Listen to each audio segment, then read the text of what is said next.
간절히 기도드립니다. 아멘. 모압 왕 발락이 이제 발람을 부올산이라고 하는 곳으로 데리고 갑니다. 이 부올산은 문자 그대로 바알의 신을 바알신, 이방신 바알신의 그 이름을 딴 산인데요. 그래서 부올산이라고 부릅니다. 이 꼭대기로 데리고 가서 민수기 23장 27절서부터 사실 오늘 우리가 살펴보려고 하는 본문의 내용을 다루고 있는데, 이렇게 부올산 꼭대기로 데려가서 24장 1절 이하 3절의 말씀에 들어가 보면 이제 발람이 제사를 드리고, 그리고 이번에는 점수를 쓰지 아니하고 마술을 부리지 않고, 그리고 이제 이스라엘 진영을 바라보면서 세 번째, 네 번째 예언을 하게 되는 내용이 이제 그 뒤에 2절, 3절도 보여주시면 이제 이런 내용이 나옵니다. 이제 우리가 이제 오늘 함께 살펴볼 이제 하나님의 영이 그 발람에게 임해서 그 발람을 강권적으로 주장하셔서 그 입술을 열어서 이제 세 번째, 네 번째 예언을 하게 되는 내용을 살펴볼 때, 제가 이 본문의 말씀 속에서 제 눈에 들어오는 부분이 있었는데, 그게 1절을 다시 보여주시면 이 내용입니다. 발람이 자기가 이스라엘을 축복하는 것을, 발람은 전혀 의도하지 않았지만은 하나님께서 발람을 강권해서 이스라엘을 저주하지 못하게 하고 반대로 축복하게 하셨죠. 첫 번째, 두 번째 예언을 하게 하셨어요. 그런 걸 하면서 이제 느끼는 거죠. 야, 하나님이 이스라엘 백성들을 축복하는 것을 선히 여기시는구나. 선히 여긴다는 게 뭡니까? 기뻐하신다는 거죠. 이스라엘을 축복하니까 하나님이 기뻐하시는구나. 이런 것을 이제 자각하게 되는 겁니다. 이 발람의 어떤 신앙적인 판단에 의해서 나온 것이라기보다는, 아무리 저주하고 싶어도 그 입이, 저주하는 입이 열리질 않는 거예요. 여러분, 여러분의 입술을 여러분이 주장할 수 있잖아요. 여러분이 하고 싶은 말 다 할 수 있죠? 그렇습니까? 우리는 우리의 입으로 우리가 하고 싶은 말 다 하고 살잖아요. 이 발람이 발락 왕의 부탁을 받고 이제 이스라엘을 저주하기 위해서 초대를 받았는데, 아무리 입을 열어서 저주하고 싶어도 하나님이 그 발람의 입술을 완전히 틀어막으시고 대신 그 입을 열어서 축복하게 하시니까 이제 발람도 두 손 든 거죠. 하나님은 어떻게 내가 내 어떤 의지를 가지고, 내 의도를 가지고 할 수가 없구나. 내가 축복하고 저주하는 것, 이 모든 것이 내 능력 밖의 일이구나라는 것을 자각하게 됩니다. 이 발람에게는 아주 큰 깨달음이죠. 이 내용을 보면서 저는 무슨 생각을 했냐면, 발람이 자각한 이 내용, 하나님께서 이스라엘을 축복하시는 것을 선히 여기심을 보고, 이건 대진리입니다. 하나님은 뭘 기뻐하신다는 거예요? 축복하는 것을 기뻐하신다는 거죠. 여러분은 살면서 축복하는 삶을 사십니까? 하나님이 이렇게 기뻐하신다는데, 우리도 그렇다면 하나님이 기뻐하시는 삶이 되기 위해서는 우리가 어떤 인생을 살아야 되겠습니까? 정답입니다. 하나님을 기쁘시게 하는 방법이 이거구나. 축복하는 인생을 살면 되는구나. 그럼 우리가 축복하는 인생을 살기 위해서 이제 오늘 성경이 우리에게 주는 두 가지 교훈이 있습니다. 내가 축복하는 인생을 살고자 한다면 요 두 가지에 주목을 해야 된다. 첫 번째가 뭐냐면 나눔입니다. 나눔의 축복. 내가 무엇을 나눈다라고 하는 의미는 그 전제가 뭐냐면 내게 나눌 수 있는 은혜가 이미 주어져 있는 것을 얘기합니다. 고린도후서 9장 8절 10절 8절이야 10절의 말씀에 보면 한번 이 말씀 한번 같이 읽어볼까요? 9장 8절부터 한번 읽어보겠습니다. 시작.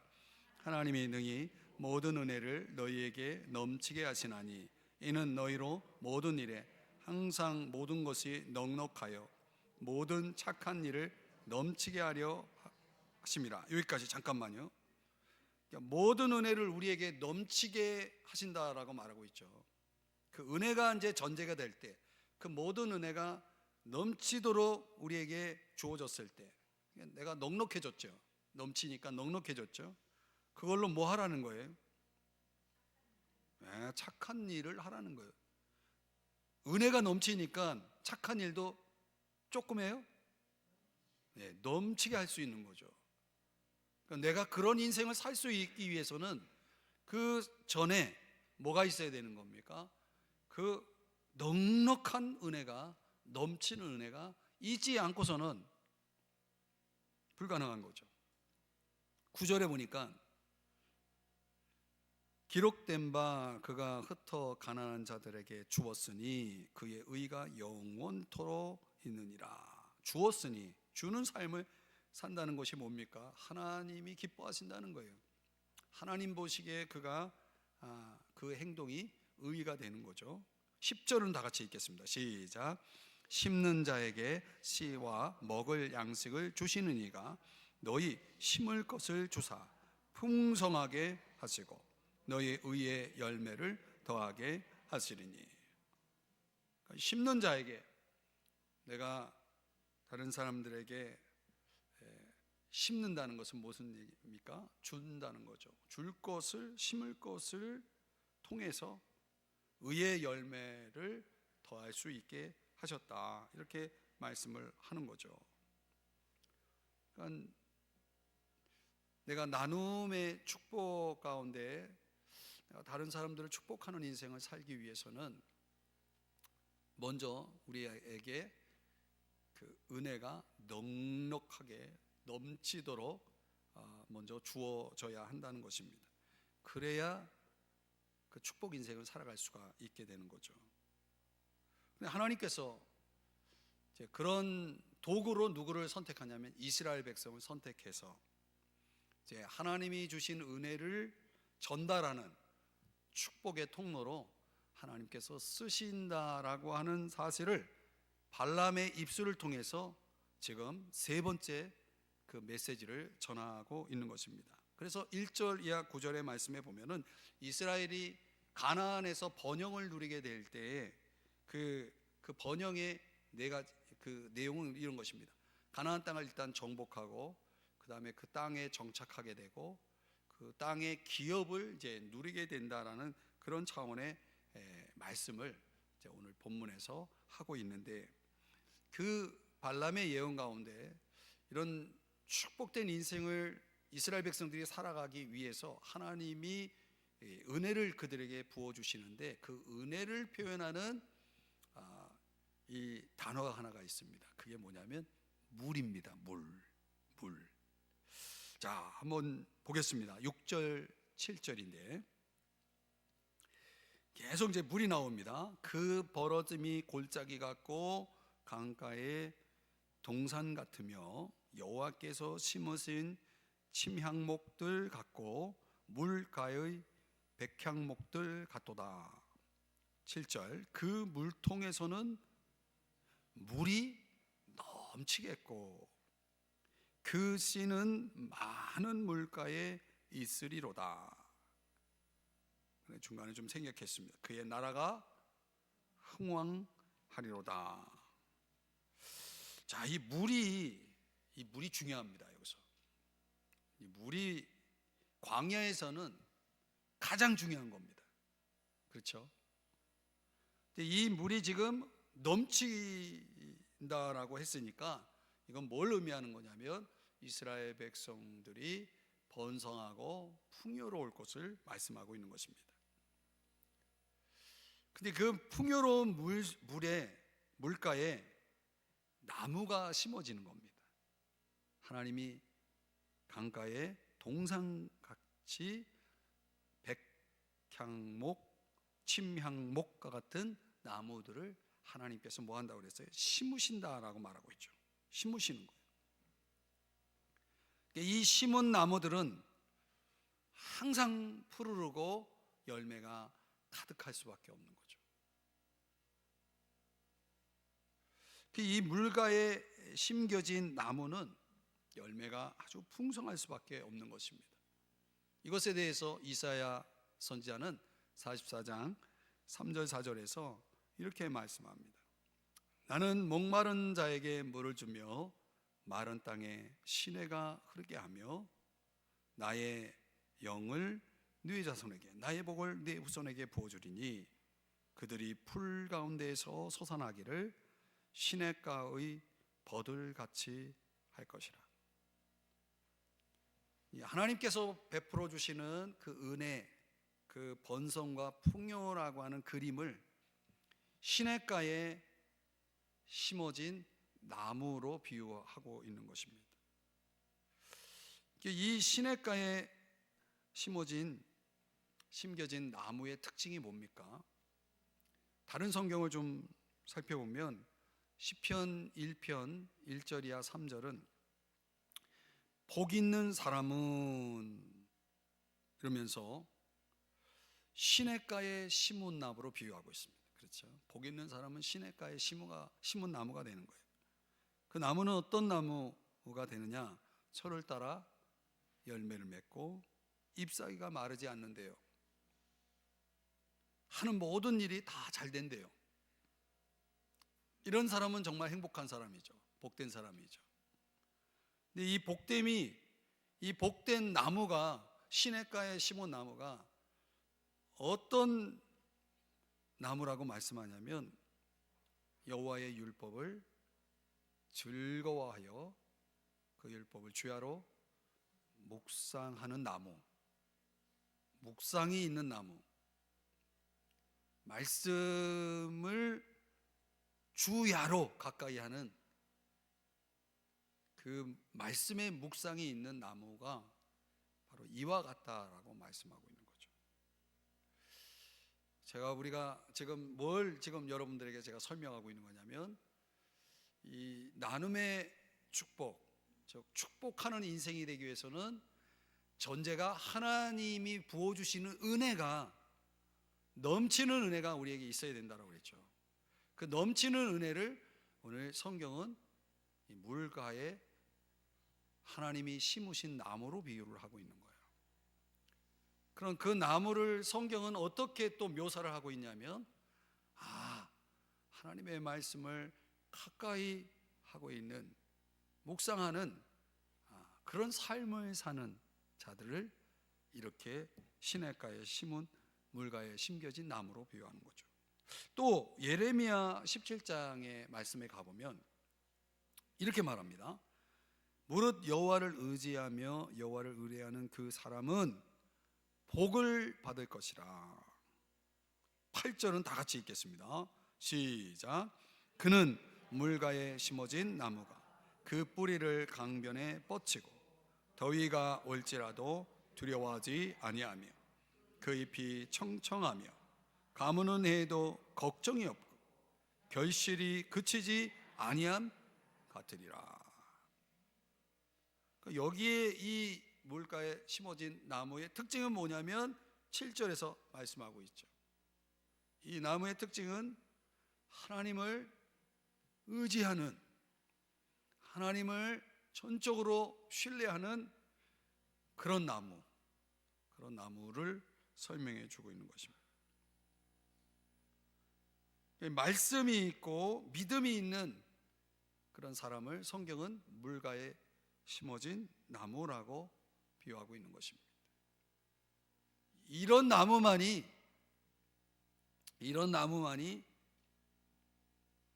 축복된 인생을, 축복하는 인생을 살아갈 수가 있는 거죠. 줄 게 있잖아요. 여러분, 나무 자신은 자기 열매를 먹지 않습니다.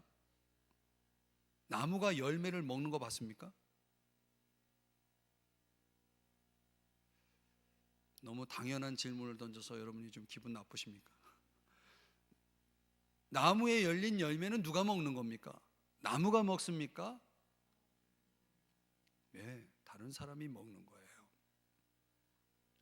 나무는 왜 열매를 맺는 겁니까? 주려고 맺는 겁니다.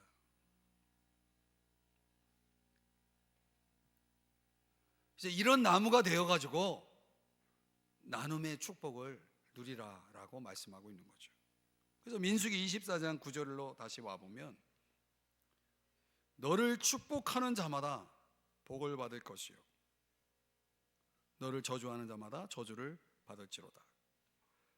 이 말씀은 창세기 12장 3절에 아브라함에게 하나님이 하신 약속이거든요. 축복을 나누는 통로로 사용하시겠다라고 하는 그런 의미이죠. 그러니까 이스라엘 백성들은 이런 하나님으로부터 오는 축복을 자기가 누리는 게 아니라 여러 이방 민족들이 누릴 수 있도록 하기 위해서 그 축복을 나누는 통로로 하나님께서 쓰시려고 이스라엘 민족을 선택하셨다는 거예요. 그래서 이스라엘 백성들을 통해서 사람들은 뭘 보냐면 두 가지를 보는 거죠.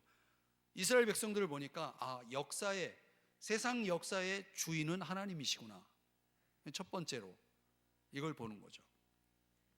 그리고 저 하나님을 찾아야 복을 받는구나. 이걸 이스라엘 백성이 보여주는 거예요. 세계 열방에 모든 사람들에게 역사의 주인, 모든 것의 주권자는 한 분, 하나님이시다. 저분을 찾아야만이, 저분이 있어야만이 진정한 복을 받는다라고 하는 그것을 사람들에게 보여주는 특권, 의무를 가진 민족이 이스라엘 민족이라는 거죠. 우리가 그런 축복된 인생을 살고 있냐는 거죠. 내가 말씀으로 또 하나님을 신뢰하는 그 믿음으로 시냇가에 심은 나무가 돼서 시절을 쫓아 과실을 많이 맺어서 그 과실을 사람들에게 나누며, 과연 하나님은 역사의 주인이시고 과연 하나님만이 우리에게 진정한 복을 주시는 분이라고 하는 사실을 사람들에게 전하고 알리는 이런 축복하는 인생을 살고 있냐는 거죠. 그래서 이브리서 11장 6절에 뭐라고 말씀합니까? 한번 다 같이 읽어볼까요? 시작. 하나님께 나아가는 자는 반드시 그가 계신 것과 또한 그가 자기를 찾는 자들에게 상 주시는 이심을 믿어야 할지니라. 아멘. 여러분, 내가 뭐가 있어야 줄 거 아닙니까? 내가 뭐가 있으려면 어떻게 됩니까? 하나님을 찾아야죠. 하나님을 찾아야 하나님이 상을 주실 거 아닙니까? 왜 하나님을 찾습니까? 하나님이 반드시 계시기 때문에 찾는 거예요. 그분이 역사의 주인이기 때문에 찾는 거예요. 그분이 복의 근원이기 때문에 찾는 거예요. 찾고 계시나요?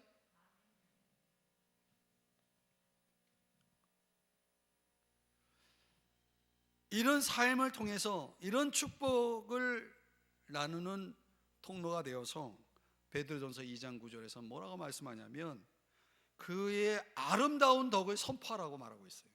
얼마나 아름답습니까? 하나님의 그 덕이 얼마나 아름답습니까? 우리를 택하시고 제사장 삼으시고 왕 같은 제사장으로 삼으시고 거룩한 나라가 돼서 그분의 소유로 삼아서 그분이 우리에게 행하시는, 베푸시는 그 은혜를 우리가 다른 사람들에게 선전하라고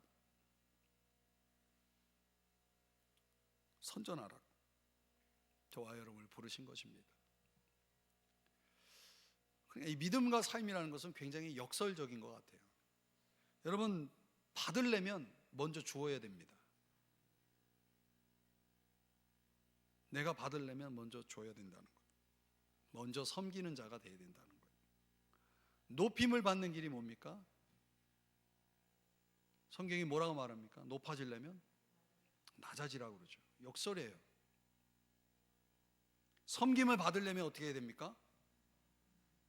네, 먼저 섬겨야 되는 거예요. 여러분이 축복을 받으려면 어떻게 해야 됩니까? 역설이죠. 여러분이 축복이 돼야 돼요. 야곱이 자기만 챙기고 자기만 알고 다른 사람 속여가면서 자기가 축복받으려고 했잖아요. 그래서 축복이 됐나요? 안 됐거든요. 그래서 어떻게 했습니까? 오늘 이 성경의 원리대로 그가 하나님께 항복을 했죠. 항복을 하니까 하나님이 비로소 야곱을 축복하십니다. 오늘 저와 여러분이 이 발람의 입을 통해서 이스라엘 백성들을 축복한 이 메시지가 저와 여러분에게 적용될 때 우리가 정말 축복받는 인생에서 멈추는 것이 아니라 축복하는 인생으로 나가야 되는, 이게 성경이 하나님이 우리를 축복하시는 목적이거든요. 그러니까 내가 축복하는 인생, 정말 축복 인생을 살기를 원한다면 내가 나눔의 통로가 되어야 된다. 그 나눔은 있어야 나눌 거 아니에요. 그래서 그 전제가 뭐다? 시냇가에 심은 나무가 되어야 된다는 거예요. 말씀을 가까이 하고 하나님을 전적으로 의지하고 그분을 찾는, 그걸 통해서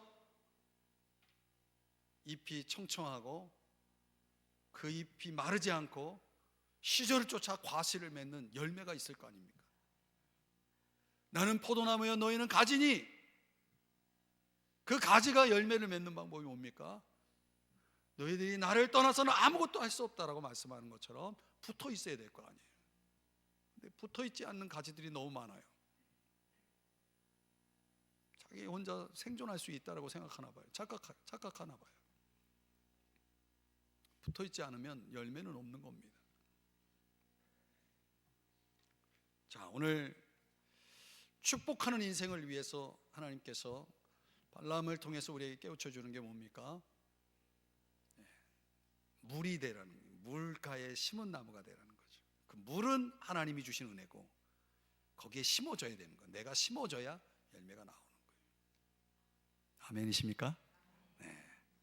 여러분이 하나님의 그 은혜의 물 속에 여러분이 잠기시는, 심어지는 나무가 되시길 주의 이름 축복합니다. 두 번째는 축복하는 인생을 위해서 오늘 이 발람을 통해서, 그 입술을 통해서 어떤 메시지가 나오냐면 구원이라고 하는 메시지가 나옵니다. 구원에 대한 주제가 나옵니다. 여기서 말하는 구원의 축복은 이제 발람이 예언한 후일에 될 일과 연관이 있는데요. 14절입니다. 다 같이 이 말씀도 읽어보겠습니다. 시작. 이제 나는 내 백성에게로 돌아가거니와 들으소서. 내가 이 백성이 후일에 당신의 백성에게 어떻게 할지를 당신에게 말하리이다 하고, 후일에 어떻게 할 건지에 대해서 이제 10절이야 25절까지 이 발람이 예언을 하게 되는데, 좀 간략히 요약하면 가장 중요한 게 17절이고 그리고 19절이에요. 자, 17절에 보니까 이렇게 말합니다. 한 별이 야곱에서 나오며 한 규가 이스라엘에게서 일어났어. 여기 한 별, 한 규는 메시아를 가리킵니다. 메시아를 예언하고 있는 겁니다. 메시아, 그리스도, 구원자죠. 구원자가 야곱의 후손, 이스라엘의 후손에게서 나올 것이다. 그게 성탄절 아니겠습니까? 예수 그리스도의 탄생 아니겠어요? 19절에는 주권자가 야곱에서 나서, 이것은 다시 오실 예수님, 재림하실 예수님의 그 모습을 말씀하고 있는 것입니다. 그러니까 2000년 전에 예수님은 한 별로 이 땅에 오셔서 십자가에 못 박혀 죽으시고 우리 인류의 죄인들의 구원을 성취하시죠. 그래서 다 이루었다라고 말씀하지 않습니까? 우리의 구원을 위해서 모든 일을 다 이루십니다. 그렇다고 우리의 구원이 완성이 됐느냐? 그렇지 않죠. 지금도 우리는 죄악과 싸우고 있고 이 땅에 있는 동안 여전히 우리는 연약하여 넘어지고 죄를 범하고 주님을 실망시키고 하죠. 그래서 주님이 다시 오셔야 되는 겁니다. 그분이 다시 오실 때는 어느 날 다시 오실 때는 그분은 주권자로 오시는 겁니다. 통치자로 오시는 거죠. 십자가에 죽으러 오시는 게 아니라 통치하러 오시는 겁니다. 그분의 통치가 완전한 통치권을 가지고 오시게 되면 이제 그분은 우리의 궁극적인 구원을 완성하고 더 이상 죄가 없는, 죄의 권세 아래 살지 않는 완전한 구원을 이루시고 하나님 나라를 건설하시는 분으로 오시게 되는 것입니다. 우리는 지금 그날을 향해서, 그 영광스러운 후일 미래를 향해서 한 발 한 발 다가가고 있는 거죠. 그러니 이 발람의 입술을 하나님 사용하셔서 이스라엘에 대해서 예언한 것은 너희들의 후손 가운데 메시아가 나올 것이고 그는 주권자로서 어느 날 너희들에게 다시 임하실 거라고 말씀하고 있는 거죠. 예수 그리스도로 완성될 궁극적이고도 지속적인 구원을 오늘 약속하고 있는 것입니다. 우리가 축복하는 인생을 살아가는 데 있어서 저와 여러분이 놓치지 말아야 될 바로 이분, 이 한별, 이 주권자를 여러분이 주목하지 않으면 안 되는 거죠. 왜? 그분이 우리의 길을 완성할 수 있는, 우리가 걸어가는 우리 인생의 모든 길을 그분이 쥐고 계시고 그분이 주권자니까요. 그렇죠? 그분이 모든 걸 아시고 그분이 모든 걸 이루시는 분이기 때문에 우리가 축복하는 인생을 살아가는 데 있어서 그분은 절대적인 필요가 된다는 것입니다. 그래서 이사야 55장에 보면은 내 길은 너희 길과 다르다라고 말씀하고 있죠. 내 생각은 너희 생각보다 높다라고 또 말씀을 하고 있는 것입니다. 그러니까 오늘 우리가 이분의 구원, 오늘 하루를 살아가는 동안 우리가 축복하는 인생이 되기 위해서는 이분의 절대적인 통치와 구원이 필요하지 않습니까? 그것이 전제되지 않고는, 그것이 동반되지 않고는 우리는 축복하는 인생을 겪고 살아갈 수가 없는 것입니다. 다시 말하면 모든 축복의 시작은 이 구원자이자 주권자이신 예수 그리스도로부터 시작된다는 거예요. 내가 축복하는 인생을 살아가기 위해서는 예수 그리스도가 빠지면 아무것도 없는 거예요. 더 이상 우리는 축복하는 인생을 살아갈 수 없게 되어지는 거죠. 여러분이 예수 그리스도를 만나고 그분을 여러분의 마음속에 모셔드리고 있다면 여러분은 이미 축복하는 인생을 시작할 수 있는 거예요. 하나님 저를 축복해 주세요 할 필요가 없어요. 이미 여러분은 축복하는 인생을 시작해야 될 준비가 되어 있는 분이죠. 축복이라는 게 뭡니까? 문자적으로 말하면, 단어적으로 말하면 피를 통해 성별하다라는 뜻이거든요. 사실 축복이 언제 시작됐습니까? 예수님이 십자가에서 죽으실 때 그 십자가의 보혈이 저와 여러분의 축복의 시작인 걸 믿으시기 바랍니다. 그분의 보혈이 왜 축복의 시작입니까? 저와 여러분의 죄의 문제를 해결했거든요. 우리 인간이 축복된 삶을 살아가기 위해서는 뭐가 필요합니까? 죄 사함이 필요하잖아요. 죄의 문제를 해결하지 않고는 어떤 것도 축복이 될 수가 없잖아요. 그분이 우리의 구원을 완성하기 위해서 피를 흘리셨고 나의 원대로 마시옵고 아버지의 원대로 하옵소서 절대적인 복종을 하시고 무릎을, 겟세마네 동산에서 무릎을 꿇지 않았습니까? 이 모든 것이 저와 여러분에게 있어서는 구원을 가져오는 그 축복의 과정이었죠. 오늘 우리가 주님 앞에서 이 믿음, 이 십자가에 대한 믿음과 그분을 나의 로드, 나의 주인으로 믿고 영접해서 그분의 그 주권을 따르는 순종이 있을 때 그러면 저와 여러분은 이제 그 구원의 기쁨과 함께 구원의 축복이 흘러나가는 삶이 되는 거예요. 그 믿음과 순종을 통해 구원의 축복이 흘러나가게 되어진다는 것입니다. 그래서 창세기 12장 2절에 그렇게 아브라함에게 약속하신 거 아닙니까? 너는 복이 되라. 너는 복이 되라. 이 앞에 가로에 뭐가 있는 겁니까? 너는 구원의 복이 되라. 구원을 나누는 복이 되라.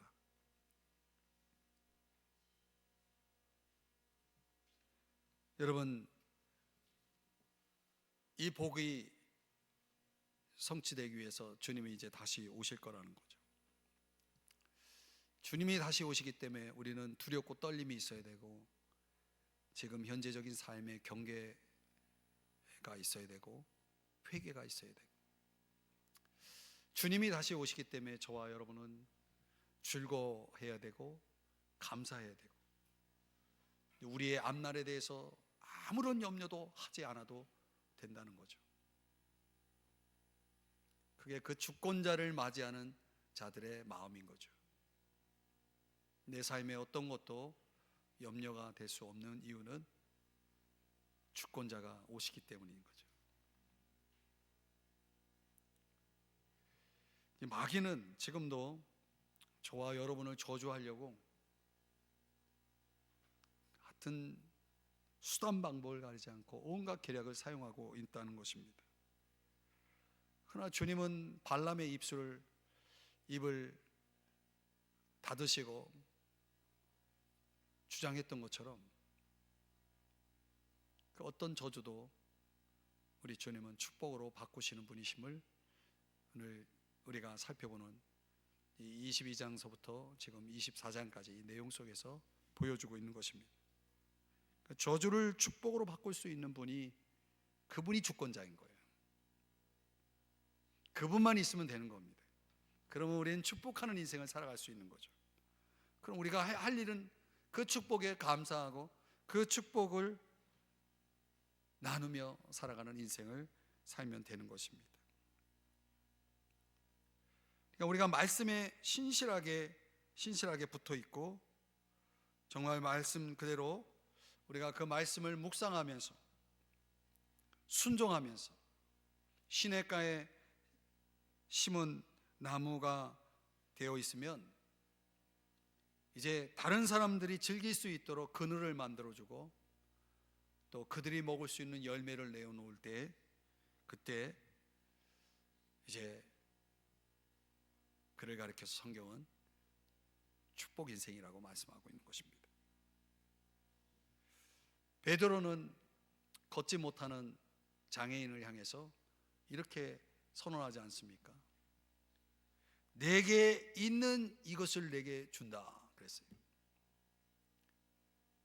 베드로가 가지고 있는 그것이 그 걷지 못하는 자에게 꼭 필요한 것이었다는 거예요. 지금도 이 축복하는 인생을 살기 위해서 베드로가 고백한 것처럼 하나님이 여러분에게만 주시는 게 있다는 거죠. 여러분에게 허락하시는 것들이 있죠. 내게 있는 그것을 줄 때 그 축복이 전달이 되는 겁니다. 그럼 우리가 주님에게 기도할 때 이렇게 기도하는 거죠. 주님, 오늘로 제가 누군가에게 축복이 되는 하루를 보내게 해주십시오. 주님, 오늘 하루를 살면서 누군가에게 축복이 될 수 있는 하루가 되게 해주십시오. 우리가 그렇게 기도하면 그 축복하는 인생을 위해서 주님은 어떤 일을 하시냐면 그날 하루의 내 일과를 섭리하시고 조종하시고 이제 인도를 하시는 겁니다. 그래서 내게 있는 것을 필요로 하는 사람을 꼭 만나게 합니다. 이제 우연히 한참 동안 만나지 못한 친구가 있었습니다. 근데 그 친구가 찾아왔어요. 대화를 나눠봤어요. 대화를 나누니까 그 그 친구에게 아주 심각한 문제가, 개인적인 문제가 있는 겁니다. 왜 그 친구를 만나게 된 겁니까? 우연이요? 아니죠. 축복하는 인생을 살아야 하기 때문에 만나게 하시는 거죠. 이 축복이 된다는 것은 내가 1대1로 개인적으로 만나야만이 이루어지는 것만은 아닙니다. 여러분이 어느 날 마음에 감동이 돼서 누군가에게 전화를 하고 싶은 마음이 든다면, 내가 축복하는 인생을 살고 있는 그런 시간 속에서 때때로 하나님은 여러분의 핸드폰을 사용하기도 하십니다.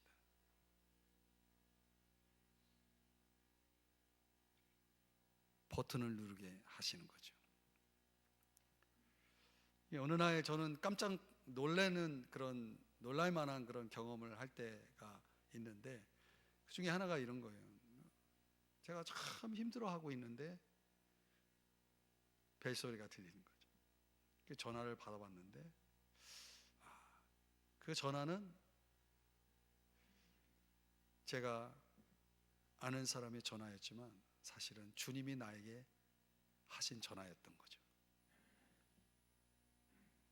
내가 힘들어하고 있는 걸 아시고 주님이 그 전화를 사용하시는 거죠. 주님, 제가 오늘 누군가에게 축복이 되는 인생을 살게 해주십시오라고 기도를 하시면요, 신기한 일들이 많이 일어납니다.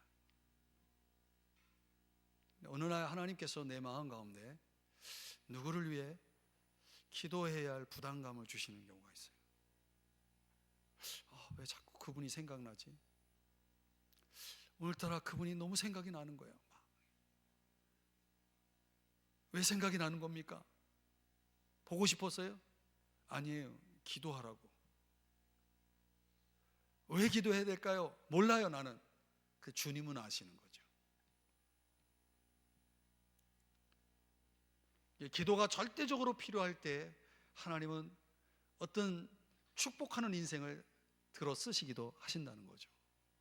하나님의 놀라운 일들이 벌어지는 거예요. 여러분이 집에서, 또 길거리에서, 교회에서, 직장, 사업장에서 만나는 어떤 사람이라도 여러분이 축복하는 인생을 살아가기 위해서 하나님이 그걸 다 섭리하고 있다는 걸 아셔야 되는 거예요. 하나님은 그런 분인 거예요. 우리가 모든 사람을 축복할 수는 없지만 하나님이 내 삶의 바운더리 안에, 경계 안에 들어오게 하신 자들은 다 여러분을 축복하는 인생으로 하나님이 쓰시기 위해서 허락하신 컨텍스트, 상황이죠. 하나님은 그걸 여러분에게 제공해 주시는 겁니다. 자, 오늘 저는 이 세 번째, 네 번째 이 발람의 예언의 메시지가 오늘날 이 시대에 저와 여러분들에게 던지는 아주 놀라운 약속이라고 하는 그런 묵상의 관점을, 오늘 이 축복하는 인생이라고 하는 관점에서 오늘 성경을 들여다봤어요. 그렇구나. 내가 하루를 살되 내 인생 속에 정말 꼭 필요한 인생, 하나님이 그의 손에 들어 쓰실 수 있는 인생이 될 수 있다는 것이 참 얼마나 복된가. 그래서 하나님은 축복하는 인생을 찾고 계시는 거죠. 두 가지를 통해서요. 나눔과 구원. 하나님 내게 주신 은혜와 하나님 내게 주신 구원이 흘러나가서 그것을 역사의 참 주인이신, 그리고 복의 근원이신 그 하나님의 아름다운 덕을 선포하도록, 그 하나님을 선전하도록 나를 그렇게 들어 쓰신다는 것. 그러니까 축복이 되는 그리스도인들은 복이 될 수밖에 없는 거죠. 그 복은 주님의 형상을 회복하고 예수 그리스도의 인격을 닮아가게 하는 아주 귀한 복이죠. 오늘 저와 여러분에게 도전하시는 메시지가 바로 이것입니다. 오늘 여기 계신 우리 모든 성도님들, 또 이 메시지를 또 듣게 될 모든 분들을 축복합니다. 축복합니다. 축복하는 인생 되기를 축복합니다. 기도하겠습니다. 하나님 아버지, 오늘 이 삶을